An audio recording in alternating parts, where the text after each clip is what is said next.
Okay, the San Francisco 49ers elect to select the 14th player on the consensus big board here at pick 11, Mykel Williams, the edge rusher, who is definitely a bit of a love or hate type of player. I like him. I think that there is some real intrigue of him. He is not a perfect prospect, and we'll get into some of the questions, although the highlights look great in the film that we'll get into in just a second, is very fun. Ultimately, he is sort of a ball of clay type of guy. He's only 20 years old, but he's big and he's powerful.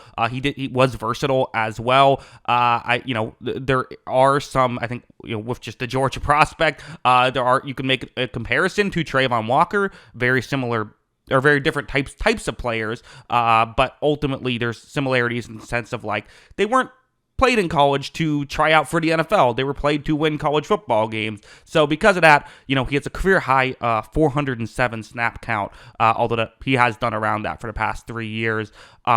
He's not an analytics darling. He is not, but he does have a lot of really good traits, and so you're getting a bit of a traitsy player. And I think for San Francisco, what they're hoping they can do with him is develop him. He is a developmental guy. He is not someone that they're going in saying he's going to be great day one.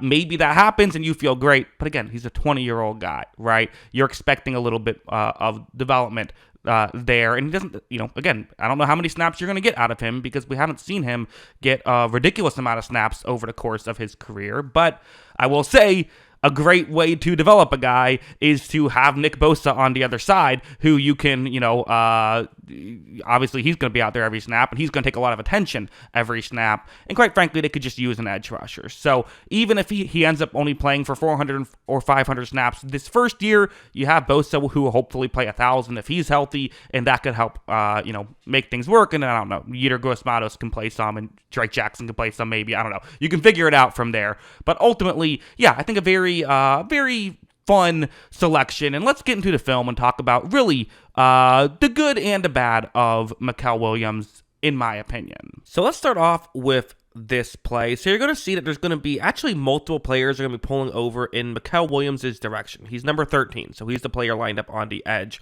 right here, and watch what happens. So when this play begins, it's a play action, which is part of why they're having players pull over, and you see he's going to end up on a tight end on this play. Okay, so a bit of a mismatch, but what do you want to do if you're against a tight end? You want to be able to dominate this matchup, and you see Williams, I do feel like, okay, so we'll get into some critiques. I do think that, like, his hands could be a little better, but, like, you see that when he gets the hand placement he wants, how awesome he can be. And, like, his left hand is on the right side of the tight end right here. And watch him just power him aside, and then he's able to get over and get to the quarterback for a sack. I mean, that's good stuff there by Mykel Williams, right? And these are the kind of things that you definitely see from him. You also do see some, really good footwork from him. So he's going up one-on-one here against a left tackle right here. So, okay, well, let's see what he does. But watch how when this play begins, you see right here, he's kind of starting off as though he's going towards his right, so towards the left tackle's left. But he's going to go for more of an inside move. And watch how he does get a pretty good push right here. Is ultimately not able to get to the quarterback. Doesn't quite have time to get to the quarterback because quarterback got rid of the ball quick enough. But that's a really quick play there. And keep in mind, this isn't exactly a scrub he's going up against. This is Kelvin Banks Jr., who's going to be drafted in the first round. So, like, that's impressive stuff, right? So definitely he is someone who his highlights are really impressive. Like a play like this, for example. So you're going to see that's where he is on the field. Hey, he's an interior guy. Because again, Georgia, this is what they do, is they don't have guys and say, hey, we're going to put you in the best position to help your draft stock, because they're trying to win football games, right? So you have him lined up as an interior, although he is going to ultimately go up against a tackle anyway.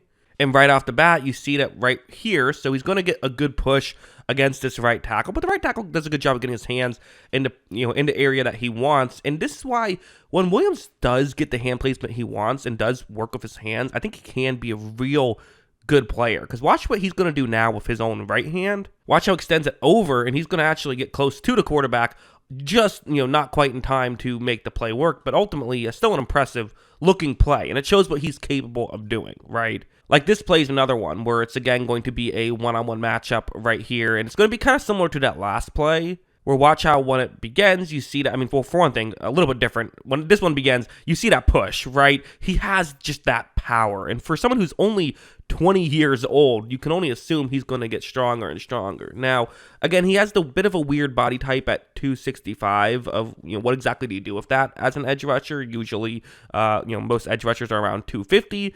That's kind of your bit of a tweener there. But you can certainly make it work at 265, and you see the power, but then this is where he can start to get his hands involved. Watch as he then is able to get to the outside, and again, just not quite there in time, but still a really, a play that he would have gotten there eventually, right? It doesn't feel like, these plays aren't, okay, you're not blowing something up and getting a sack right away. They are ultimately good plays that are helping, and showing that what you will be able to ultimately do. I do think that there are just some times when, and quite frankly, I mean, this just the negative thing about him is, as great as this looks and as excited as you probably are if you're someone whose favorite team just drafted this player, the concerns is that these plays are not every play. And he does need to win more. That's just it. He's 20. He's going to develop. You need him to develop a little bit more. There are just too many of these types of plays where when this play begins, you see that as of right here, I wouldn't say he doesn't try to do anything with his hands, but doesn't do much to get his hands involved. And at this point, there's not a lot he can do. And while sometimes because he is just such, an athletic guy, he's able to make plays work without having the great technique, he is going to just have to develop this. Watch, as of right here, ultimately isn't able to get anything going.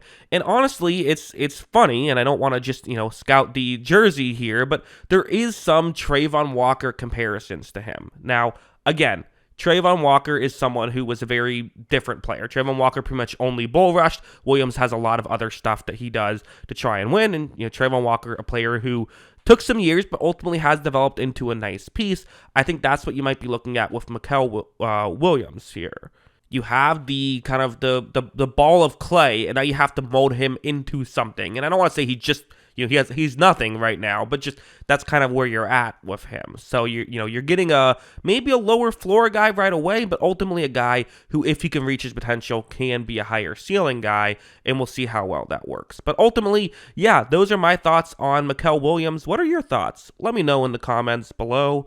Always love hearing from you, and of course, as always, thanks for watching. If you enjoyed that video and want to hear more of my thoughts, well, for one thing, you can check out my movie channel. Yes, I have a movie channel. You can check the link in the description below. I do some fun things like some movie reviews, even some TV show reviews, tier list, fun things like that, so you can check that out. Also, make sure that you are subscribed and paying attention to this channel, as there will be plenty of draft content. I plan on making a video for every first round pick, many of the other picks throughout the draft, and also I will do recaps for each team after the draft is over. So I will eventually talk about every single pick from your favorite team. Be on the lookout for that, as it will be out this weekend. And also, if you want to follow me on Twitter, you can follow me on Twitter. I am at Jackson Kruger, or X, whatever you prefer to call it. But yeah, that's all I got. Thanks again for watching till the end of the video.